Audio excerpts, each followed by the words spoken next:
So, my man, Charlie Strong, he got let go. Very sad. Very unfortunate. The narrative that's going on about him is that he is a great guy. And it kind of stops there.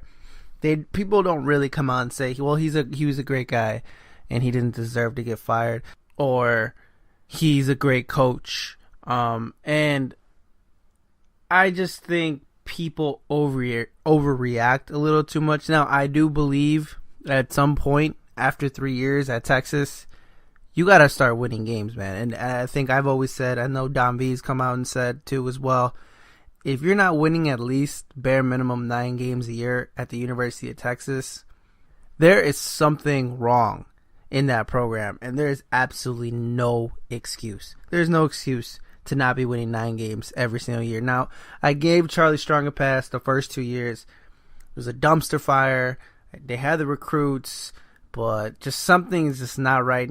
I can't put my finger on it. I don't know exactly what was wrong with it, and I still don't know what's wrong with it to this day. But there is still no excuse to be not winning 9 games every single year. Absolutely no excuse. So, unfortunately, my man Charlie Strong had to go. But, like I've said before, many times on Twitter and on YouTube, Charlie Strong was set up to fail from day one. From day one, the first day he stepped on to the University of Texas campus, he was put there to fail. Regardless how you look at it, doesn't matter whether race played an issue or not, whether how bad of a program it was or not, Charlie Strong was never going to succeed at the University of Texas. Yes, race played a part in Charlie Strong's fall. But also, I think some coaches get really, really hot off a team and they'll be really, really great for 3 years. And then, boop, that's it.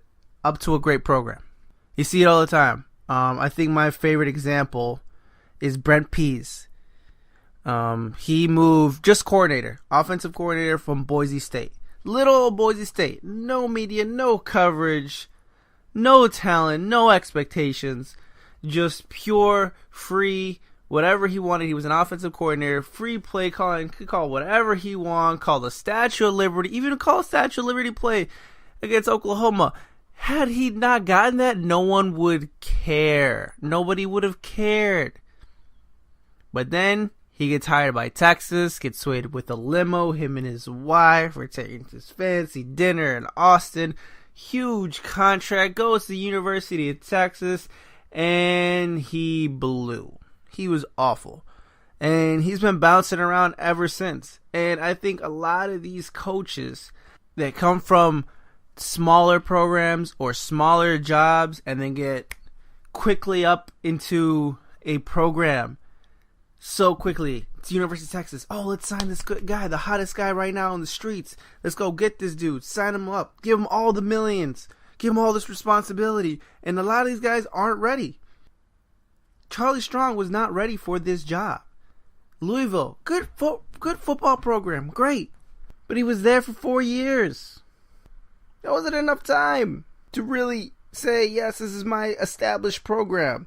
This isn't Chris Peterson moving from Boise State, who had built an incredible program for years and years, and then went to Washington. This is a guy who was a really great coordinator at the University of Florida. Got a quick job at Louisville. Again, good program. It ain't one of the big programs. It isn't an elite program. It isn't with huge media press. It's in a small town. And he had great success. Fantastic. Great for him. Incredible. Did great. But then right after that, you throw him right into the fire. Probably the most prestigious job in college football. The only ones that rival them are Notre Dame and USC. And he was supposed to succeed at that? He came from Louisville. On top of that, his defense came from the SEC. His style of defense, SEC type defense.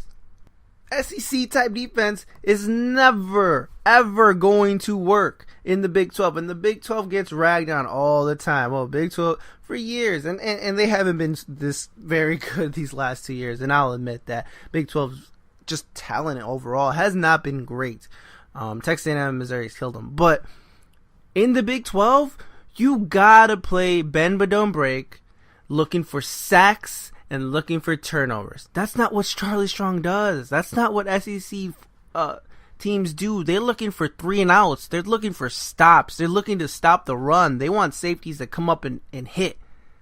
That's not how you play defense in the Big 12. That's not going to work.